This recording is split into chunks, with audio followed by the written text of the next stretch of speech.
ఇక భూగ్రహం వదిలి ఒక్కసారి వేరే గ్రహం వార్తలు కూడా చూద్దాం.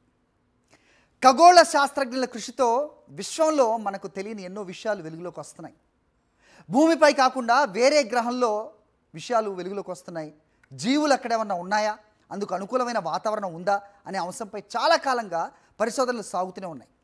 అంగారకుడిపై జీవం ఉండేందుకు ఎన్నో అవకాశాలు ఉన్నాయని చాలా కాలంగా సైంటిస్టులు చెబుతూనే వస్తున్నారు. తాజాగా అందుకు సంబంధించిన ఆధారాలు కూడా బయటకు వచ్చాయి. ఎప్పుడు పూర్తిగా పొడిబారి ఎర్రగా కనిపించే అంగారక గ్రహం ఒకప్పుడు జలకళతో ఉండేదట.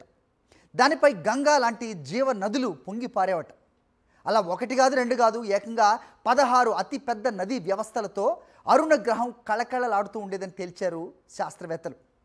అమెరికాలోని టెక్సస్ యూనివర్సిటీ బృందం అంగారకుడిపై ఒకప్పుడు కొనసాగిన నదీ వ్యవస్థలను మ్యాపింగ్ చేసింది.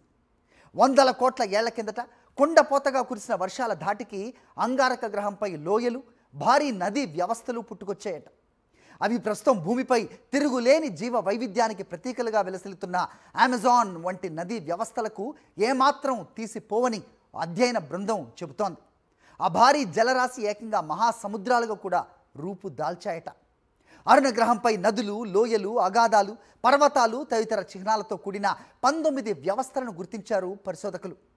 వీటిలో 16 ఏకంగా 1,00,000 చదరపు కిలోమీటర్లకు మించిన విస్తీర్ణం ఉన్నవి. అయితే భూమిపై ఉన్న జల వ్యవస్థలతో పోలిస్తే మాత్రం అవి మరీ అంత పెద్దవి కాదని తేల్చింది.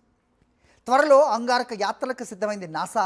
దీంతో అరుణ గ్రహంపై జీవం జాడ కనిపెట్టేందుకు తాజా అధ్యయనం ఎంతగానో ఉపయోగపడనుంది.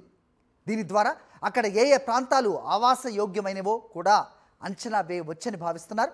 మొత్తంగా టెక్సస్ యూనివర్సిటీ బృందం పరిశోధన కారణంగా అంగారక గ్రహంపై ఒకప్పుడు జీవం ఉంది అనే దానికి ఆధారాలు లభించాయి అని చెప్పచ్చు.